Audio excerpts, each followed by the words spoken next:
Welcome to way to success and lucky maths. ఈరోజు మనం ఒక త్రిభుజం యొక్క పరివృత్తం అనేది ఏ విధంగా నిర్మించాలి, ఒక త్రిభుజముకి పరివృత్తం అంటే సర్కం సర్కిల్ అంటారు. సర్కం సర్కిల్ని మనం ఈరోజు ఏ విధంగా నిర్మించాలనేది ప్రాక్టికల్గా తెలుసుకునే ప్రయత్నం చేద్దాం.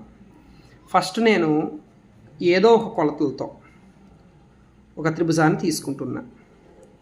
కొలతల్ని పర్టికులర్గా మనం తీసుకోవట్లేదు, ఏదో ఒక కొలతలతో త్రిభుజాన్ని తీసుకుంటున్నా.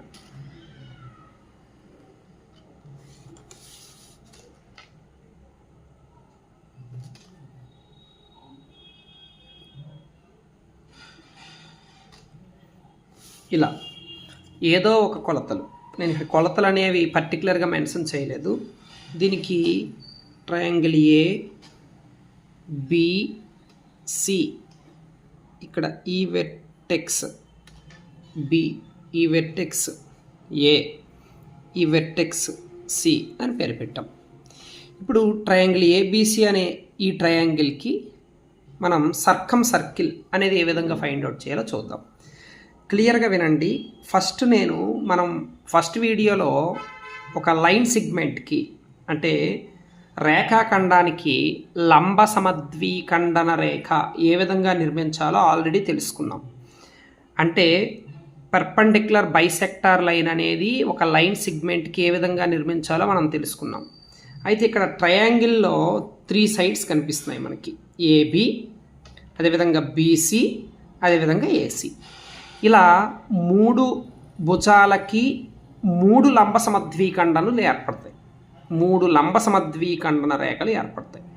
వాటిని ముందు మనం నిర్మించే ప్రయత్నం చేద్దాం. ఆ 3 లంబ సమద్విఖండన రేఖలు ఒకే బిందువు వద్ద ఖండించుకుంటాయి. ఫర్ ఎగ్జాంపుల్, ఆల్రెడీ లంబ సమద్విఖండన రేఖ అంటే ఏంటో చెప్పుకున్నాం.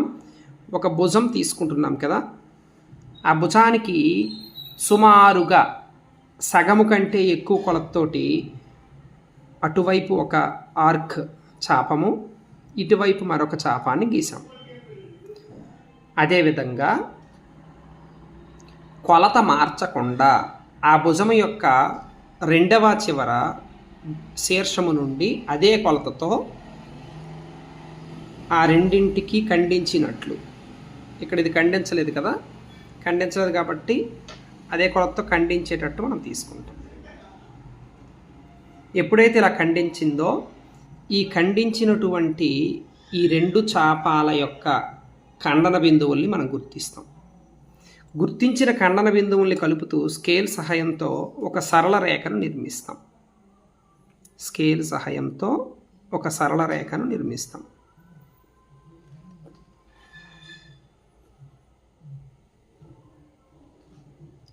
ఎస్,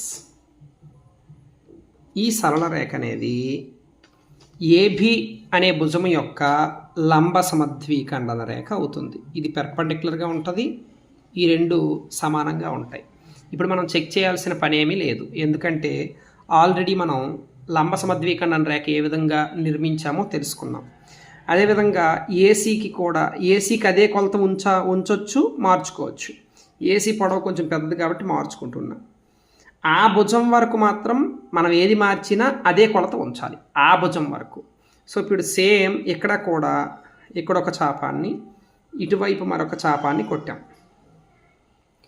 ఈ చాపాలను ఖండించినట్లు, ఇదే చాపాలని ఖండించినట్లు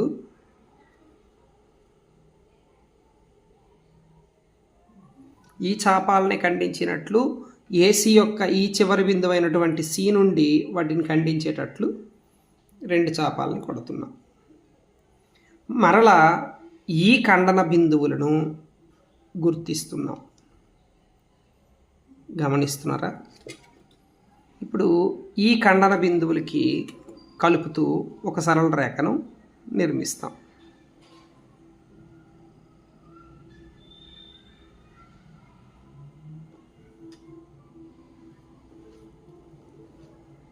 ఈ విధంగా ఇప్పుడు నిర్మించిన ఈ సరళ రేఖ ఏసీ యొక్క లంబ సమద్విఖండన రేఖ అవుతుంది.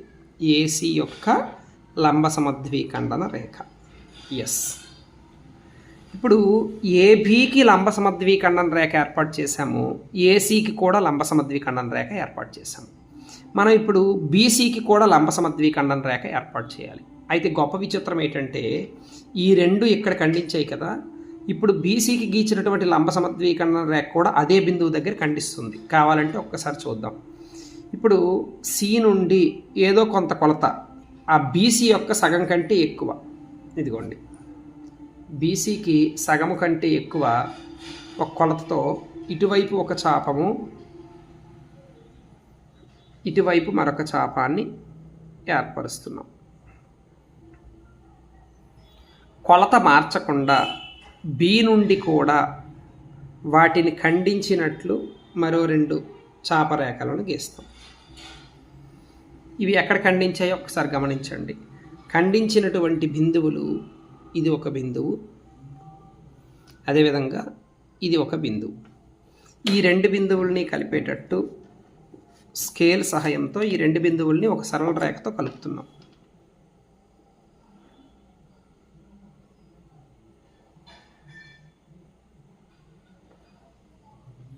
చూడండి, ఇక్కడ పాయింట్ ఇక్కడ పాయింట్ కలిపామనుకోండి, అది ఆటోమేటిక్గా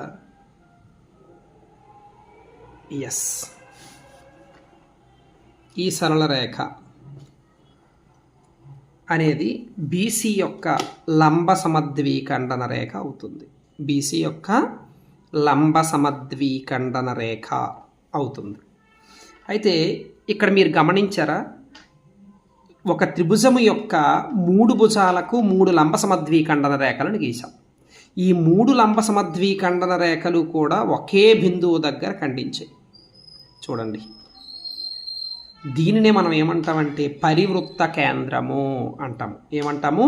పరివృత్త కేంద్రము అంటే సర్కమ్ సర్కిల్ సెంటర్ అంటారు. సర్కమ్ సర్కిల్ సెంటర్, దీన్ని క్యాపిటల్ ఎస్తో డినోట్ చేస్తారు, క్యాపిటల్ ఎస్.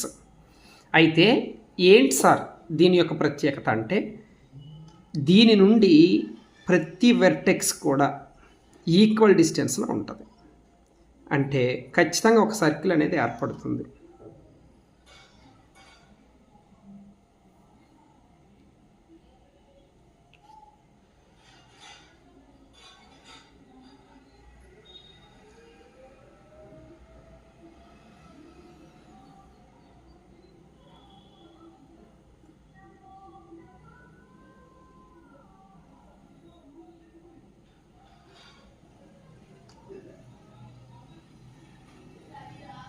ఇదిగోండి, ఈ బిందువు నుండి ఈ బిందువుని కేంద్రంగా చేసుకొని ఈ వృత్తానికి ఈ త్రిభుజానికి వృత్తాన్ని ఏర్పాటు చేస్తే ఆ వృత్తం అనేది 3 శీర్షాల గుండా వెళ్తుంది. అందుకే ఒక త్రిభుజము యొక్క పరివృత్త కేంద్రం అనేది ఆ త్రిభుజము యొక్క 3 శీర్షాల నుండి సమానమైన దూరంలో ఉంటుంది అని పిలుస్తాం. అయితే ఆ దూరం ఏమై ఉంటుంది సార్ అంటే, ఒకవేళ ఈ త్రిభుజం యొక్క 3 భుజాలు small a, small b, small c అనుకోండి, అప్పుడు ఈ వ్యాసార్థం, ఈ రేడియస్ ఏమవుతుందంటే capital R is equal to ABC by 4 delta units. ఇది పరివృత్త వ్యాసార్థం అని చెప్తాం. ఇచ్చట where ABC are 3 sides of triangle and delta is area of triangle. అంటే ఈ త్రిభుజం యొక్క వైశాల్యము డెల్టా అయితే, ఏబిసి అనేవి ఆ త్రిభుజం యొక్క భుజాలైతే, ఈ పరివృత్త వ్యాసార్థం అనేది capital R is equal to ABC by 4 delta. 3 భుజాలు ఇచ్చినప్పుడు డెల్టా ఎలా తెలుస్తుంది సార్ అంటే, ఇమీడియట్లీ మనకు తెలిసినటువంటి formula delta is equal to Heron's formula అంటారు, √s into s minus A into s minus B into s minus C చదరపు యూనిట్లు అని ఆల్రెడీ మనకి తెలిసినటువంటి హెరెంట్స్ ఫార్ములా ఇది. అంటే ఇక్కడ ఇంకొక విషయాన్ని కూడా మనం గమనించాలి. ఒక తలంలో సరేకీయాలు కాని అంటే కొలీనియర్ పాయింట్స్ అంటారు. సరేకీయాలు అంటే కొలీనియర్స్.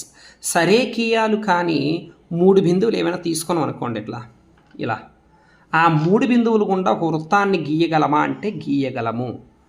సరేకీయాలు కానీ ఏ 3 బిందువులు గుండా అయినా ఎలా వృత్తాన్ని గీస్తాం సార్ అంటే ఇచ్చిన 3 బిందువులు గుండా ఒక త్రిభుజాన్ని ఏర్పరచండి. ఆ త్రిభుజానికి ఇప్పుడు మనం ఏర్పాటు చేసాం కదా, ఈ విధంగా పరివృత్తాన్ని ఏర్పాటు చేస్తే ఆ 3 బిందువులు గుండా ఒక వృత్తాన్ని ఏర్పాటు చేయవచ్చు. అందరికీ అర్థమైంది కదమ్మా. సో మరిన్ని వీడియోస్ కోసం మన ఛానల్ని సబ్స్క్రైబ్ చేయండి. ఇంకా అంతర్వృత్త కేంద్రము, అంతర్వృత్తం ఏ విధంగా నిర్మించాలి, లంబ కేంద్రము, గురుత్వ కేంద్రము, ఈ అన్ని కేంద్రాలు ఒకే త్రిభుజంలో ఏర్పాటు చేస్తే వాటి యొక్క వరుస ఎలా ఉంటుంది, వాటి పొజిషన్స్ ఏంటి, ఇవన్నీ కూడా ముందు తెలుసుకునే ప్రయత్నం చేద్దాం. Anyway, thank you for watching.